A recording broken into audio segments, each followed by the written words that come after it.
coordonnatrice transfert et contenu, à l'IRCN. Donc, on travaille en persévérance scolaire et moi, je suis là depuis un petit peu plus d'un an et demi, en fait, et un de mes mandats, c'était d'essayer de comprendre un peu mieux le territoire, avec des statistiques qui nous permettent le territoire, je parle de la Montérégie ici, là, avec des statistiques qui nous permettent de comprendre l'environnement, je dirais, socio-démographique, puis aussi des indicateurs qui sont vraiment territoriaux, qui ont un impact sur cette persévérance scolaire, réussite éducative, là, je vais dire PSARE là, pour la suite, pour éviter que ce soit long inutilement. Et moi, c'est un dossier dans lequel je suis tombée vraiment comme Obélix dans la potion, là, à pieds joints. C'est quelque chose que j'aime faire, cette analyse-là. Et j'ai essayé, en fait, je voulais avoir une vision globale de qu'est-ce qui se passe en Montérégie, puis à quel endroit en Montérégie on a plusieurs couches je dirais, de vulnérabilité ou de risques qui peuvent se superposer et qui peuvent faire en sorte qu'il y aurait peut-être à des endroits des amalgames un peu plus importants d'élèves qui auraient peut-être des problématiques, je dirais, qui auraient un plus haut taux d'élèves qui ont des caractéristiques plus à risque. Vous avez peut-être vu le portrait de la Montérégie qu'on a sorti il y a quelques mois. Et dans ce portrait-là, donc, on a nos 15 indicateurs. Donc, attendez, je vais juste me mettre ça en mode plein écran pour pouvoir faire des zooms. Donc, on a nos 15 indicateurs comme ça qu'on a observés. Donc, ce sont vraiment des indicateurs liés à l'environnement du jeune, à son environnement géographique, à son environnement social, parental, etc., familial. Donc, ce sont souvent des indicateurs sur lesquels, en tant qu'intervenant auprès des jeunes, on ne peut rien faire, en fait. C'est-à-dire que voulez-vous, vous pouvez pas vraiment influencer le taux de famille monoparentale d'une région. Par contre, l'idée, c'est de sensibiliser tous les acteurs qui gravitent autour des jeunes au fait que ces indicateurs-là ou ces aspects-là ont un impact sur la persévérance scolaire et que l'ajout de plusieurs couches de ces caractéristiques-là, je m'excuse, mon petit chien est en train de faire des niaiseries à côté. Excusez-moi. Donc, plusieurs couches comme ça peuvent faire en sorte qu'un jeune est encore plus à risque. Alors, on va les passer, ces 15 indicateurs-là, pour votre MRC. Avant de continuer, vous allez voir que dans votre portrait, vous allez avoir une échelle hein, sur les 13 MRC, mais je vais plutôt tomber tout de suite dans...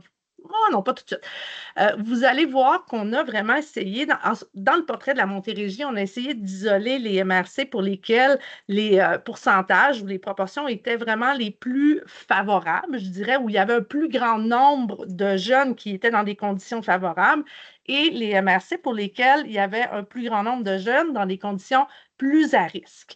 Et c'est très important de comprendre qu'on sait très bien que ce n'est pas parce que le pourcentage est plus favorable que ça veut dire qu'il n'y a pas de problème. OK? Je veux vraiment que vous me compreniez bien. On est très conscient qu'il y a des problématiques. Et moi, je veux vous donner des clés de lecture aujourd'hui de ces statistiques-là que je vais vous présenter. Donc, pour les 13 MRC, on a essayé de déterminer les facteurs favorables, comme je vous disais. Et là, je vais m'en aller à la fin tout de suite du portrait Montérégie pour vous montrer, excusez, la carte. Hein. Ça, c'est la carte où on a les différentes superpositions de tous les facteurs qui pourraient être plus à risque ou moins à risque.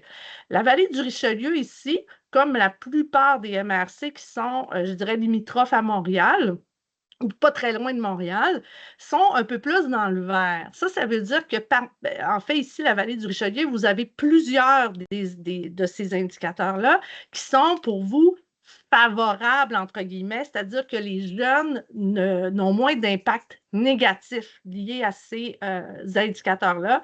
Mais je le répète, ils en ont moins qu'ailleurs en Montérégie, mais quand on se compare nécessairement entre nous, ça ne veut pas dire que ça va bien. Ça veut dire que ça va moins pire peut-être, mais ça ne veut pas dire qu'il n'y a pas de problématique. Donc, je veux vraiment insister là-dessus. À l'IRCM, on le sait qu'il y a des problématiques partout. Alors, on va rentrer là-dedans avec vous. On va regarder ce qui se passe par chez vous et je vais vous donner les clés de lecture de chacun de ces indicateurs-là pour bien les comprendre. Donc, je continue. Et comme je vous dis, n'hésitez pas à intervenir si vous avez des questions. Je vais passer à votre portrait à vous, donc celui de la vallée du Richelieu, que je mets en plein écran. On va revoir les 15 mêmes indicateurs. Je vais les passer un par un. Et pour chacune des 13 MRC de la Montérégie, on a positionné où se situe votre proportion à vous par rapport à ces indicateurs-là. Alors, vous allez voir dans chaque indicateur, il y a ces 13 points-là. Alors, votre MRC va se situer sur un de ces 13 points-là par rapport aux autres. Mais on a aussi inclus votre taux dans un rang centile ou quintile dans ce cas-ci. Donc, est-ce que vous êtes dans ceux qui sont parmi les 20 où c'est moins à risque ou encore ceux pour qui ce sont dans les 20 plus à risque, donc parmi les 13 MRC de la Montérégie? On a classé ça et vous allez le voir pour chaque indicateur. On est ici, donc, la vallée du Richelieu, avec ses 131 803 habitants. Donc, vous êtes la quatrième région, ou pardon, la quatrième MRC la plus peuplée de la région. Vous avez eu une hausse en fait, ça représente 9,2 de la population dans la Montérégie. Vous avez eu une hausse démographique de 5,6 entre 2016 et 2021. C'est élevé, OK? C'est la 5e hausse la plus élevée en Montérégie. Évidemment, chaque hausse de population va amener fort probablement une hausse de jeunes, d'enfants, d'ados. Donc, c'est un poids, entre guillemets, à soutenir par les personnes qui gravitent autour des jeunes. Alors, il faut le voir et peut-être revenir même en arrière, voir s'il y a une tendance à augmenter dans la vallée du Richelieu pour pouvoir prévoir les actions à moyen et à long terme plutôt que d'être en réaction à ces hausses de population. Donc, la population joue un rôle pour l'accès aux services, pour les besoins, etc. En termes de densité de population, là, vous prenez des notes, on s'en reparlera, mais si jamais vous avez des choses à me dire là-dessus, je serais intéressée parce que dans mon livre à moi, je tiens pour acquis que dans une MRC où la densité de population est un peu plus élevée, l'accès aux services de transport va être mieux organisé. J'ai eu des surprises lorsque j'ai parlé avec d'autres MRC, notamment Vaudreuil-Soulanges, où on a une densité de population qui n'est pas très loin de la vôtre, avec 224 habitants par kilomètre carré, où on m'expliquait que oui, c'est vrai que la densité est un peu plus élevée que dans d'autres MRC, mais c'est un peu trompeur parce que beaucoup d'habitants habitent une zone en particulier et qu'il y a une grande partie qui est une zone rurale où le transport est beaucoup plus difficile. Et pour moi, le transport, c'est un dossier sur lequel j'ai vraiment envie de m'attarder parce que je réalise qu'en Montérégie, c'est un enjeu qui est assez majeur. Il y a des MRC qui sont plus organisés que d'autres sur ce point-là. J'aimerais ça peut-être mettre en place un petit recueil ou un petit document qui recense les meilleures pratiques en Montérégie à ce sujet-là et peut-être les partager pour voir comment on pourrait inspirer des MRC. Donc, si jamais vous avez envie de soit m'envoyer un petit mot ou qu'on s'en reparle un peu plus tard du transport dans votre MRC, ça me ferait vraiment plaisir de vous entendre là-dessus parce que d'emblée, moi, je tiens pour acquis parce que votre densité est plus grande, qu'il y a moins de problématiques associées à ça. Donc, vous pourrez me dire si oui ou non j'ai tort ou si j'ai raison à ce sujet-là. Prenez-vous des petites notes. Le taux de mobilité, ça, c'est vraiment un indicateur qui est très, très intéressant parce qu'au départ, le taux de mobilité, en fait, ce sont les gens qui ont déménagé. Des gens qui ont déménagé ou qui ont déménagé en fait, que lors du recensement, ils habitaient votre MRC, donc ils habitaient dans la vallée du Richelieu. Et là, ils ont répondu au recensement. La question, c'était: avez-vous déménagé dans les 5 dernières années? Alors, eux, ils ont dit oui, on a déménagé. Alors, s'ils ont déménagé, c'est que nécessairement, il pouvait y avoir 3 cas de figure. Ça se peut que ces gens-là habitaient déjà dans la MRC, ils ont juste changé de maison dans la même MRC, même dans la même ville. On parle ici de subdivision de recensement. Donc, ça peut être une ville, un village, un comté. Ils habitaient déjà dans cette subdivision de recensement-là. Donc, ces gens-là, on les appelle les non-migrants.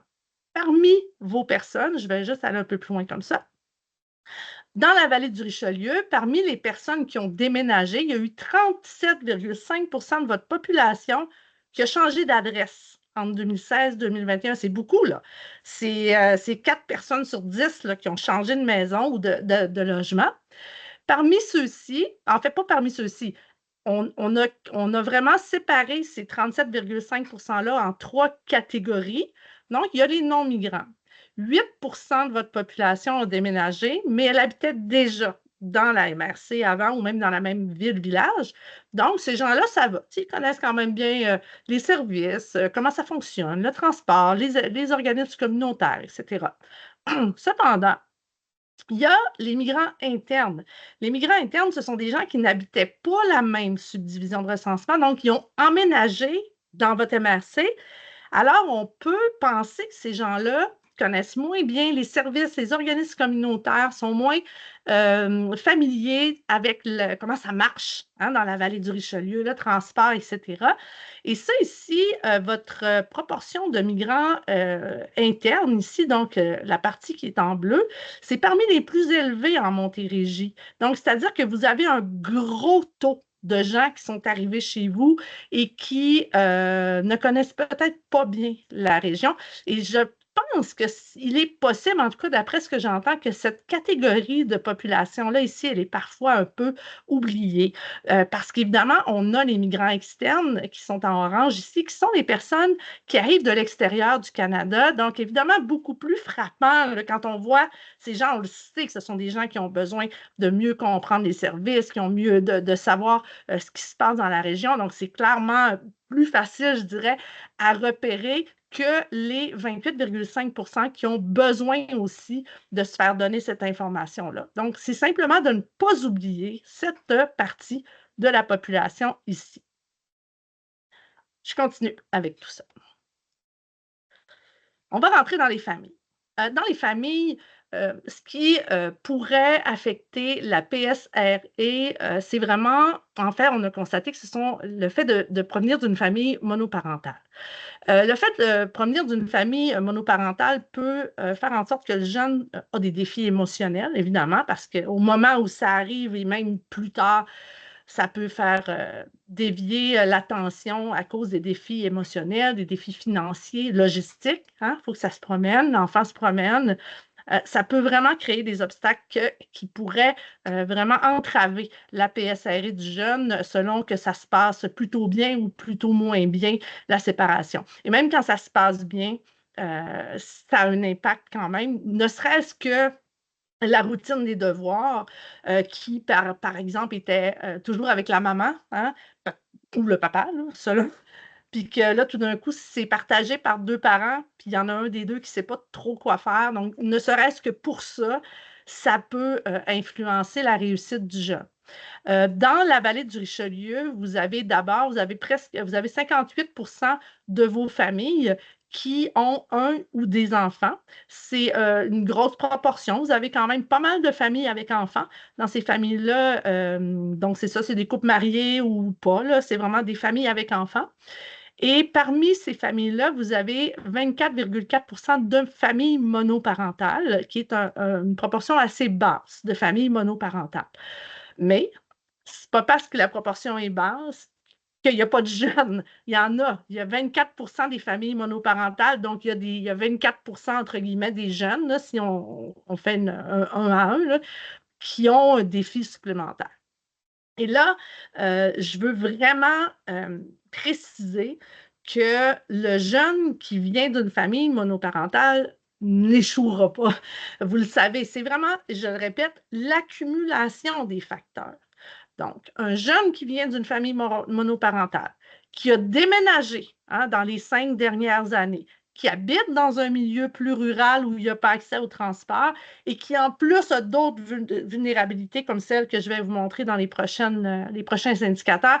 Alors, c'est là que ça commence à devenir de plus en plus critique pour le jeune. Alors, même si la proportion par chez vous est peut-être un peu moins grande de jeunes qui ont plusieurs couches, il y en a quand même des jeunes qui ont plusieurs couches. Et étant donné que votre population est très élevée, donc vous avez une grosse population, bien, il y en a beaucoup des jeunes qui ont besoin de services. Alors, il faut bien les identifier. Et pour les identifier, bien, de savoir que ceux qui ont plusieurs couches sont plus à risque, ben, c'est intéressant. C'est une donnée qui est intéressante.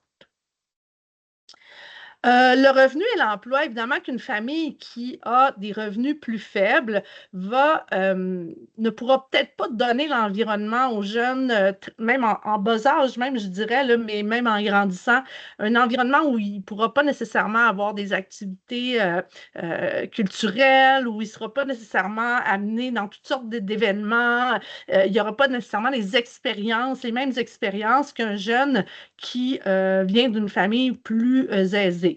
Alors, dans votre MRC, les taux de personnes de 25 à 64 ans en emploi, c'est 84,3 %. Donc, c'est un taux qui est bien élevé.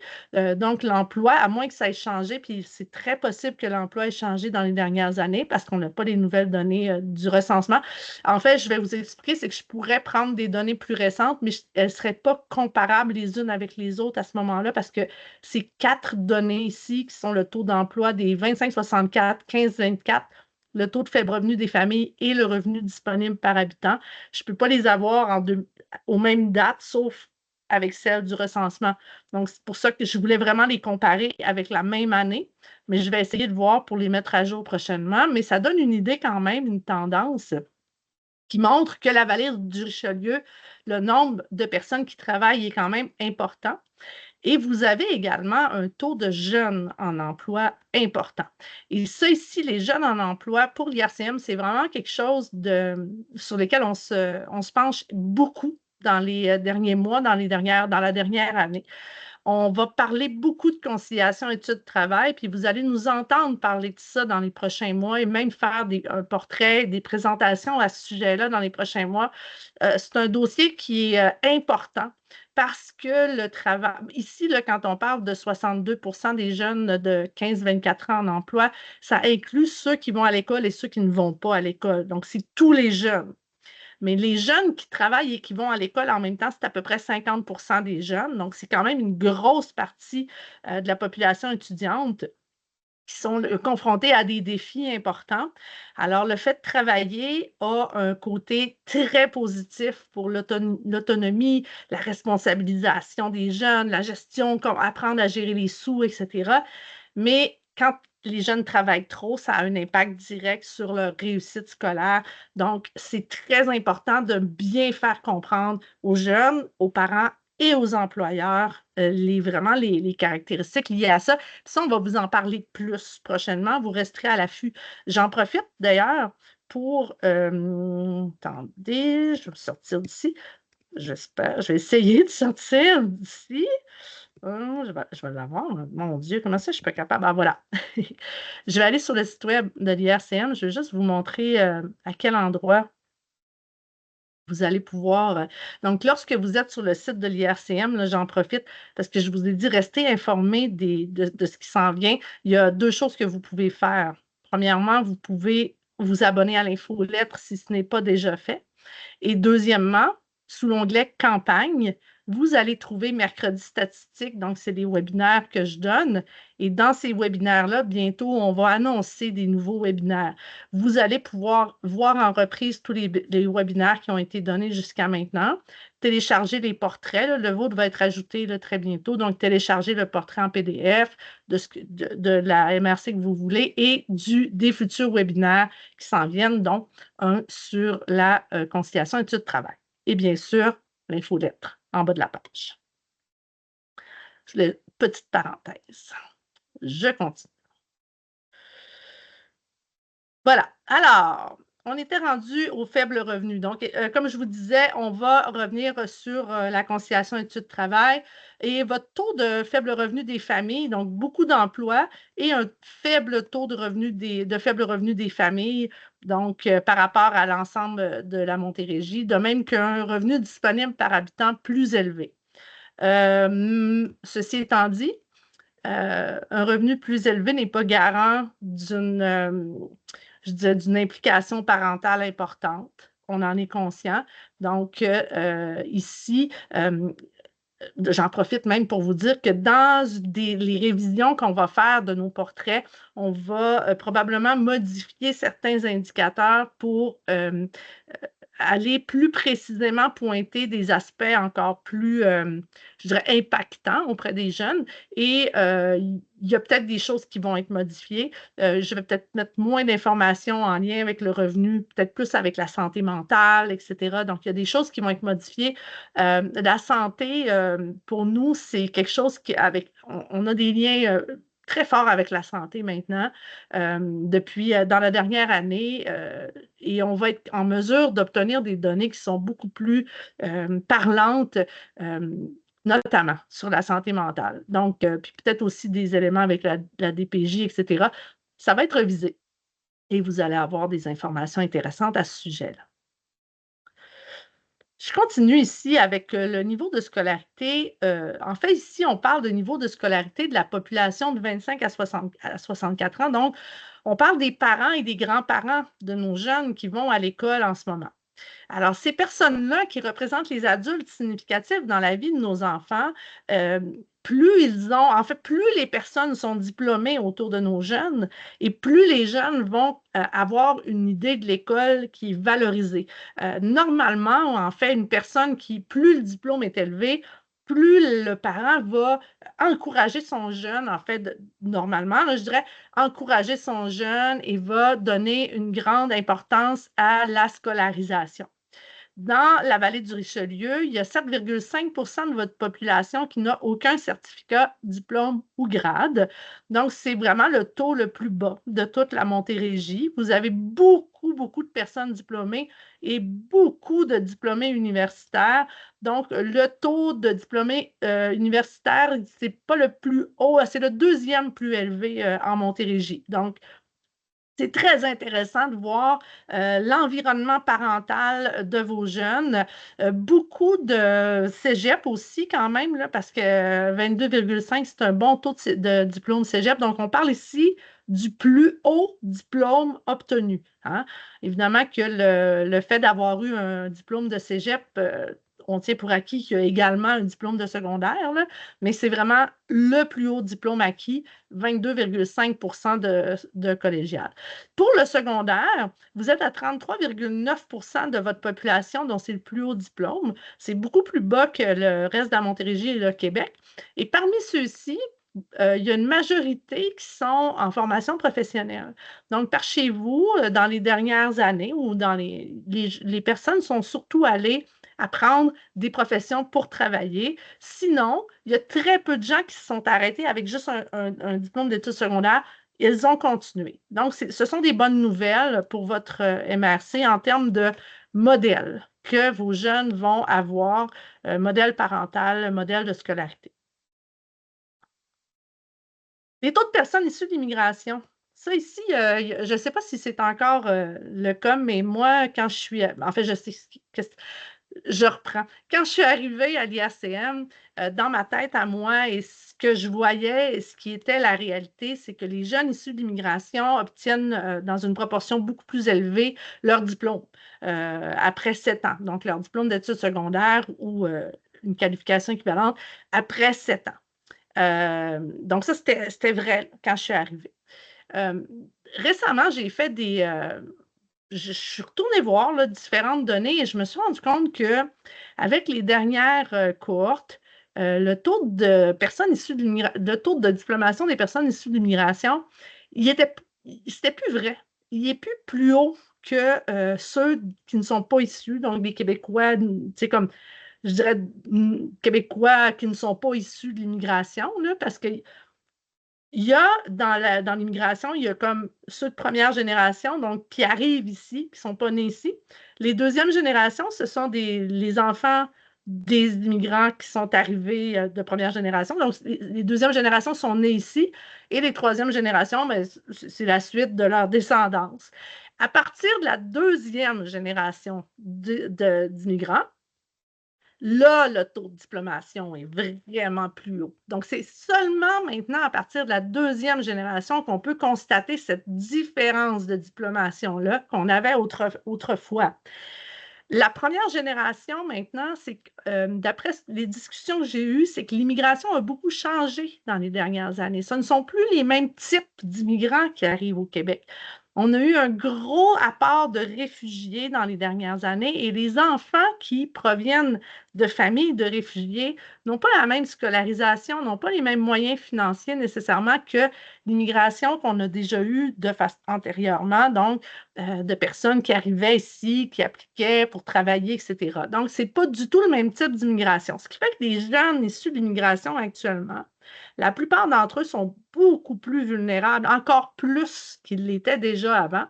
Et par chez vous, les gens qui sont arrivés entre 2016 et 2021, ils provenaient majoritairement de la France. Donc déjà ici, la barrière de la langue était peut-être moins difficile, mais la barrière de la langue, c'est pas tout, hein. Ils provenaient de la Colombie, de la Chine et des États-Unis, ainsi que, puis à armes égales ici, là, le Brésil, le Maroc et la Tunisie. Donc, on voit bien qu'à travers toute cette immigration-là qui est arrivée chez vous, le français n'est souvent pas la langue maternelle de ces familles-là. Et même si ça l'était, le simple fait de changer de culture, de changer de façon de faire, l'école est complètement différente d'un système à l'autre.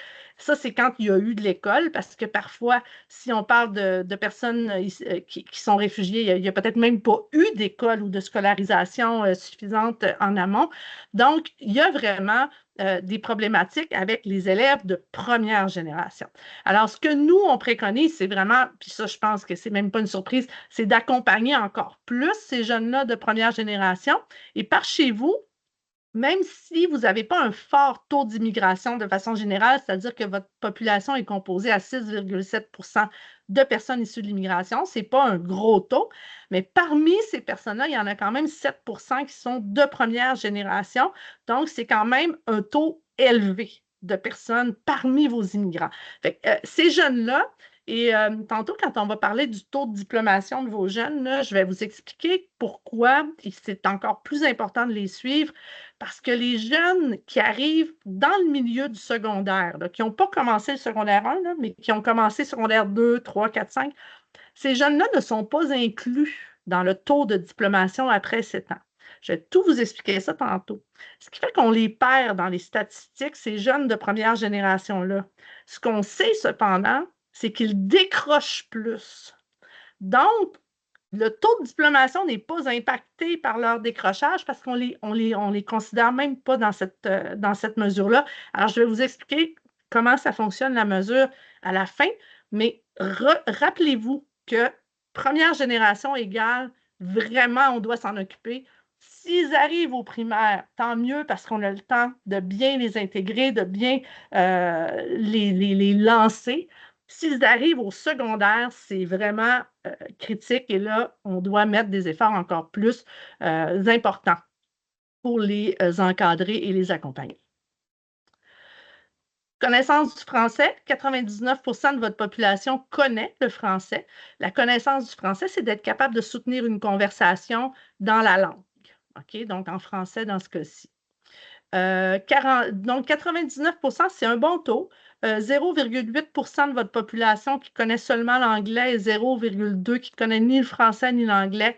Donc, ça, pour ça, c'est pas, en fait, c'est pas différent d'ailleurs, mais c'est surtout pas pire qu'ailleurs, même que c'est mieux.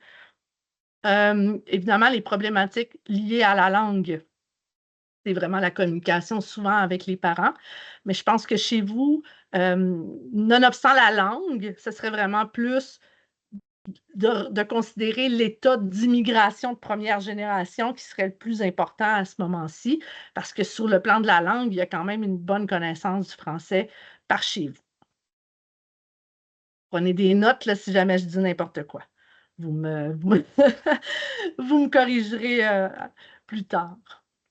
Le taux de littératie, ça, c'est assez impressionnant, votre taux de littératie, c'est-à-dire que c'est impressionnant parce que si on le compare avec les autres taux de littératie en Montérégie, mais évidemment, c'est comme alarmant quand on pense que 49 de la population n'est pas capable de comprendre un texte long, un texte dense. Et ici, on parle d'analphabétisme fonctionnel, hein, qu'on entend souvent comme expression. Alors, la littératie, le taux de littératie sous le niveau 3, c'est de ne pas être capable, en fait, de lire des textes denses ou longs qui nécessitent d'interpréter ou de donner du sens aux informations. Le taux de littératie des personnes de 15 ans et plus en fait, le taux de littératie est à la hausse, c'est-à-dire qu'un mauvais taux de littératie c'est à la baisse chez vous. Donc, il y a eu 1% à peu près de différence entre 2016 et maintenant. Donc, 1% de plus de votre population qui est en mesure de mieux comprendre les textes.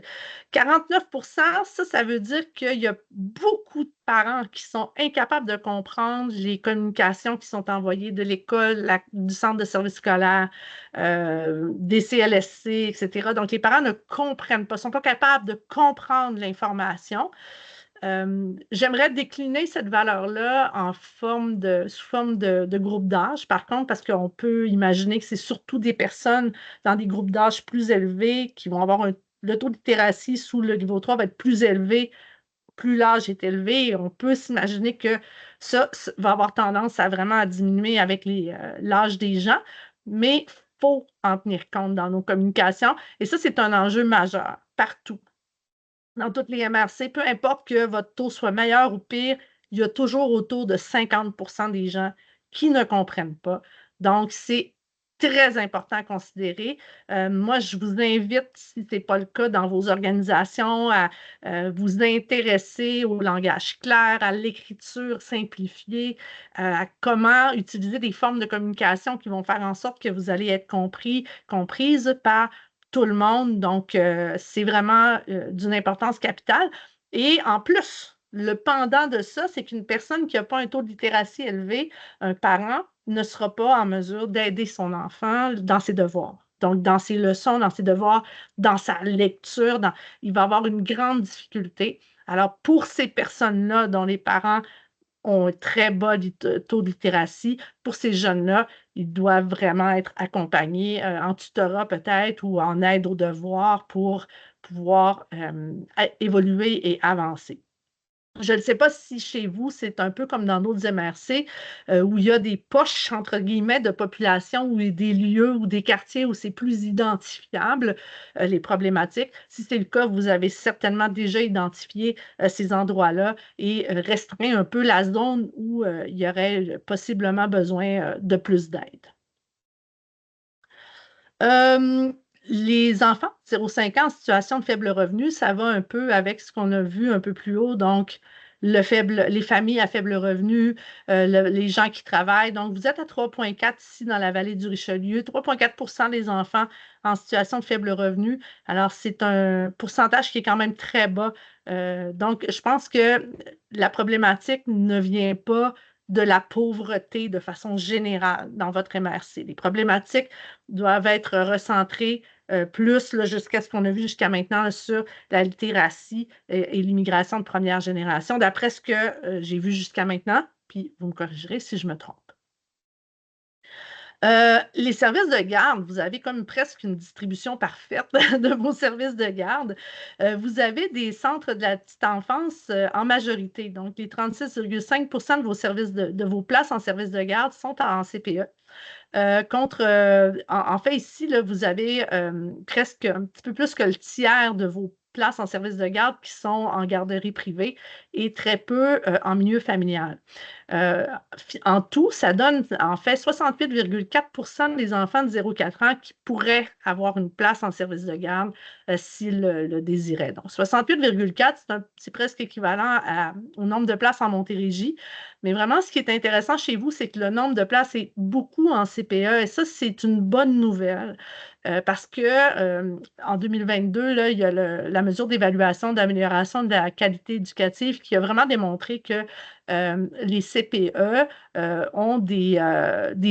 atteignent des seuils de qualité éducative dans l'ordre de 89 contre 64 et 53 respectivement pour les garderies privées subventionnées et non subventionnées. Donc, on a vraiment une meilleure qualité de service et de qualité éducative dans les CPE. Malheureusement, les milieux familiaux ne sont pas évalués dans cette mesure d'évaluation-là, mais c'est une bonne nouvelle. Donc, puis, en tout cas, je veux dire, pour les places en service de garde, ça s'en vient par chez vous, là, il y a des belles choses qui se passent à ce niveau-là. Les domaines de vulnérabilité, il va falloir que vous donniez votre recette un peu partout. Vous, non seulement, bon, je reviens en arrière, là, vous connaissez l'ECDEM, là, notamment Linda en santé, c'est sûr que oui. Caroline, certainement aussi, mais l'ECDEM, donc, qui est l'enquête sur, attendez, il faut que je retrouve le nom parce que je ne m'en rappelle jamais au long, l'enquête québécoise sur le développement des enfants à la maternelle. Donc, cette enquête-là d'ECDEM mesure à tous les 5 ans, hein, 5 domaines de vulnérabilité. Et chez vous, donc, qui sont tous ici, là. Et en fait, la mesure qu'on utilise le plus souvent pour comparer, je dirais, les différentes régions, c'est combien ou quel pourcentage d'enfants sont vulnérables dans au moins un domaine de développement. Écoutez, c'est absolument presque incroyable de voir les résultats que vous avez. En 2012, vous étiez à 21 d'enfants. Et en 2022, vous êtes à 21,7, alors que partout, ou presque, là, les augmentations sont de l'ordre de presque de 7, 8, 9 de plus d'enfants vulnérables un peu partout. Alors, vous avez des données qui sont vraiment significativement inférieures à celles de la Montérégie dans tous vos axes, tous vos domaines de vulnérabilité. Même si, dans certains cas, ça a augmenté un petit peu, notamment dans santé physique et bien-être, là, je vais juste le grossir un peu, vous avez augmenté un petit peu, un pourcentage quand même assez faible. Vous avez baissé votre vulnérabilité dans les compétences sociales, ainsi que dans le développement cognitif et langagier. Pour les autres, ce n'est pas des différences qui sont très importantes, donc on peut dire que vous vous maintenez, je dirais, là, au fil des années. Euh, c'est c'est c'est vraiment, c'est vraiment surprenant, je dirais, alors que la tendance est complètement autre partout au Québec. Donc ça, bravo, chapeau. Continuez à faire ce que vous faites avec la petite enfance. C'est critique, la petite enfance. C'est un moment où le développement de l'enfant est tellement important que le fait de faire baisser, je dirais, la vulnérabilité va faire en sorte qu'il y a tellement de problèmes qui vont être réglés en amont. Puis je parle de problèmes d'anxiété, de consommation, de stress, de dépression, de confiance en soi, d'estime de soi, etc., etc. Donc, tout ça étant travaillé à la petite enfance va être bénéfique pour le reste de la vie des jeunes. Donc, si vous avez des recettes à partager en ce qui concerne votre petite enfance, je suis preneuse, vous me contacterez. Puis, continuez votre beau travail. Puis on a bien hâte de voir en 2027 comment les chiffres vont évaluer à ce niveau-là. Il a vraiment fallu que je fasse une grosse mise en page de mon graphique ici pour pouvoir inclure vos données qui sont tellement inférieures à celles des autres MRC et même de l'ensemble du Québec. Donc, chapeau. Vous êtes en première position ici. En termes d'IMSE, ça ici, je serais curieuse justement d'avoir de vos nouvelles par la suite par rapport à ça. L'IMSE, hein, qui est l'indice de milieu socio-économique qui permet de classer les écoles, hein. Les écoles qui sont classées de 1 à 10 et celles qui ont un IMSE de 8 à 10 sont officiellement considérées comme étant des écoles défavorisées. Mais le gouvernement a décidé que lui allait considérer les 7 à 10 parce que les 7 se rapprochaient tellement du 8 en termes de résultats et par rapport aux jeunes, là. Ils ont dit des 7 à 10, on va leur donner des mesures particulières pour les aider dans la réussite des élèves. Dans la vallée du Richelieu, il y a le IMSE moyen là, de toutes vos écoles, c'est 2,64. C'est très, très bas, là. Donc, vous avez un taux, le taux le plus bas, là, le IMSE le plus bas de toute la Montérégie. C'est très, très bas et ça fait en sorte qu'il y a 8,6 de vos écoles primaires qui se situent dans ces valeurs-là. Ça représente 10 des élèves. et vous avez 0% de vos écoles du secondaire. Il y a deux revers à cette médaille. C'est une bonne nouvelle parce que ça veut dire que vos élèves sont dans des milieux qui ne sont pas considérés comme des milieux défavorisés. Mais le pendant à ça, c'est que vous n'avez pas de mesures gouvernementales supplémentaires pour aider vos élèves. Donc, c'est sûr que parmi, je pense ici au secondaire, là, 0% et 0% des élèves, c'est sûr que dans vos écoles secondaires, il y a une petite poche de pauvreté à droite puis à gauche, puis ces élèves-là n'ont pas accès aux services supplémentaires qui pourraient être intéressants pour eux. Donc, vous m'en ferez part si c'est le cas. C'est comme ça partout, puis c'est ce qui fait aussi en sorte que cet indice-là, parfois, peut être contesté ou regardé de travers, là, je dirais. Là. Donc, vous me ferez part de vos réflexions là-dessus si vous en avez. J'arrive au numéro 14, c'est très bien, je suis dans les temps. Taux d'élèves en situation de handicap, il y a 20,4% de vos élèves qui ont un diagnostic lié à la situation de handicap ou difficulté d'adaptation ou d'apprentissage. C'est le même taux que la MRC de Marguerite-Diouville. Là. Vous êtes tous les deux en deuxième position. C'est un taux assez bas, mais on sait que le taux est sûrement plus haut en réalité parce qu'il y a plusieurs jeunes qui n'ont pas de diagnostic et qui pourtant correspondent à cette catégorie-là. Donc, c'est simplement de tenir compte du fait qu'un élève sur 5 qui a des difficultés d'apprentissage ou un handicap. Et je vais passer tout de suite à la prochaine diapo pour justement vous parler un peu de taux de diplomation. Le taux de diplomation des personnes, des élèves HDAA est vraiment inférieur à celui des élèves réguliers. Et vraiment, là, il y a comme plusieurs dizaines parfois de pourcentages de différence. C'est presque du simple au double parfois. Là. Pas partout, mais parfois. Puis, moi, ça m'a questionné beaucoup. Puis, finalement, récemment, on m'a fait réaliser en jasant comme ça, justement, pendant un webinaire, que mon taux de diplomation ici, le taux de diplomation le plus long, la période de diplomation qui est laissée aux jeunes pour la diplomation, pour avoir la statistique, là, le gouvernement, là, il calcule après 7 ans. Et là, récemment, moi, j'ai appris que les personnes HDA, les élèves, pouvaient aller à l'école un an de plus. Ils pouvaient continuer jusqu'à 20, pas juste un an, mais ils pouvaient continuer jusqu'à 21 ans. Donc, c'est souvent après 8 ans que ces jeunes-là vont diplômer. Et là, le taux de diplomation après 8 ans, on ne l'a pas. En tout cas, moi, je ne l'ai pas. Peut-être le gouvernement l'a. Et ça viendrait peut-être rétablir un peu l'équilibre de diplomation entre les élèves réguliers et les élèves HDA. En tout cas, moi, ça me questionne beaucoup, puis je vais vraiment investiguer là-dessus parce que c'est important. C'est important de rendre aux jeunes HDA leur vrai taux de diplomation, puis de ne pas toujours dire Ah, diplôme moins, diplôme moins. Fait que je veux investiguer ça parce que je ne suis pas certaine qu'ils diplôment si tant moins que ça.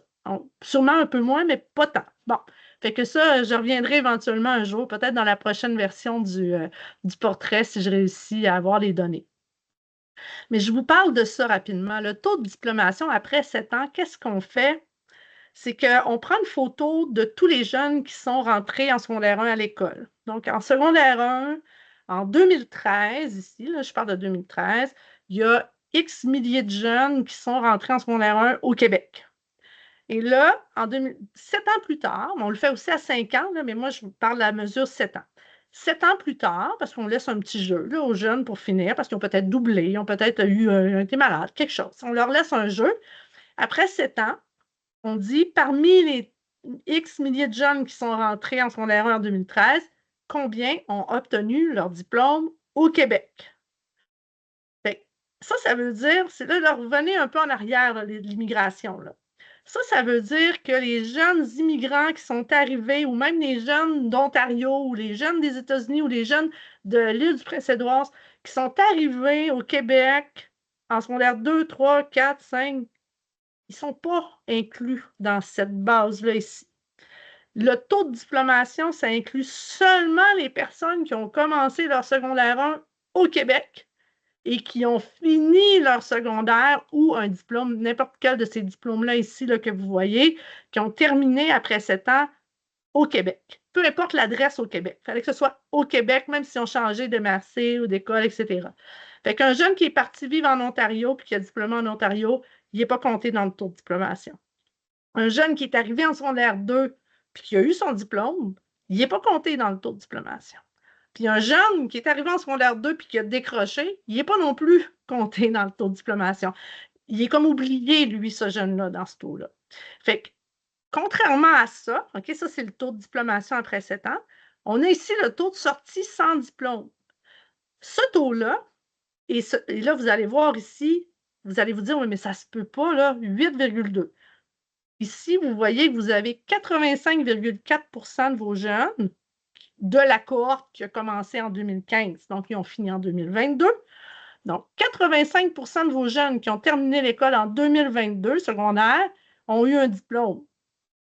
Comment ça se fait que je n'ai pas 15 de mes jeunes qui sont sortis sans diplôme? Normalement, ça devrait être à peu près équivalent. Et là, moi aussi, je me questionne beaucoup par rapport à ça. La sortie sans diplôme, ce n'est pas les mêmes jeunes qu'on calcule. Les sorties sans diplôme, on ne se demande pas à quel moment ils ont commencé. On ne se demande pas s'ils étaient là en 2015, en secondaire 1. Ils peuvent être arrivés n'importe quand, là. Ils peuvent être arrivés en secondaire 2, 3, 4, 5. Peu importe à quel moment ces jeunes-là se sont joints à notre système scolaire. En 2021, ici, là, ça c'est le taux de sortie sans diplôme en 2021. En 2021, quand l'école a fini, le gouvernement il prend une liste de ceux qui ont fini. Un an plus tard, il regarde. Est-ce que ces jeunes-là ont eu leur diplôme ou est-ce qu'ils ne sont pas retournés à l'école? Donc, si les jeunes ne sont pas retournés à l'école et qu'ils n'ont pas eu de diplôme, ils sont inclus dans le pourcentage de sortie sans diplôme. C'est deux mesures différentes. Vous avez un taux de sortie sans diplôme très bas. Ça, pour moi, ça veut dire que vous gardez les jeunes avec vous à l'école. Ils restent à l'école, vos jeunes, mais peut-être que ça leur prend un petit peu plus que 7 ans des fois pour finir à travers ces méandres-là. Peut-être qu'ils étirent, peut-être qu'il y a des HDA qui étirent jusqu'à 21, etc. Alors là, c'est ça ici. Pourquoi ce n'est pas 15, à peu près 15 alors que votre taux de diplomation est 85? C'est parce que vous n'avez pas les mêmes jeunes qui sont mesurés. Puis c'est après 7 ans, donc il y a peut-être des différences qui sont liées à ça. Votre taux de diplomation est très bon, 85,4 par rapport à l'ensemble de la région. C'est sûr que vous pouvez, évidemment, je pense que l'indicateur devrait, le but du gouvernement, la cible, pardon, je pense que c'est 90 dans quelques années. Vous avancez bien vers ça. C'est à peu près constant, je dirais, là, dans les 3 dernières cohortes. Ce qui est très intéressant, c'est la différence de diplomation gars-filles qui s'amenuise donc par chez vous. Fait que bravo, ça c'est une belle amélioration parce que c'est à peu près l'inverse beaucoup ailleurs. Donc, c'est un beau constat. Sachez que les taux qui sont donnés ici, ce sont les taux par MRC. Donc, notre mesure à l'IRCM nous provient du groupe de recherche ECOB qui fait une transposition des données par centre de service scolaire et nous les ramène par MRC parce qu'on veut vraiment avoir les taux qui sont les jeunes qui ont une adresse dans votre MRC. Parmi ces jeunes-là, lesquels ont diplômé, on est sorti, on a enlevé ça des centres de service scolaire puis on les a ramenés au niveau de l'adresse MRC. C'est pour ça que notre dernière cohorte ici qu'on a observée, c'est la cohorte qui a commencé en 2015, parce que la cohorte de 2016, les taux sont sortis pour les MRC, pour les centres de services scolaires, mais je vais bientôt avoir la transposition par MRC, donc je vais bientôt pouvoir avoir des données plus récentes. Mais là, faites pas le saut, quand vous allez voir les données, ça baisse. Les taux de diplomation baissent partout. On sait qu'à cause de la pandémie, à cause de la grève, etc., il y a eu des retards qui se sont accumulés. Et là, ça commence à apparaître dans les taux de diplomation. C'est comme ça partout. Fait qu'on va se remontrer les manches, puis on va continuer à avancer pour reprendre la courbe vers le haut. À la toute fin du portrait, vous allez voir ici votre petit tableau de bord avec les différents indicateurs résumés. Donc, voilà. Et ça met un terme au webinaire d'aujourd'hui. J'espère que je vous ai appris un peu plus comment bien lire les données, puis que ce sera utile pour la suite. Je vais arrêter l'enregistrement.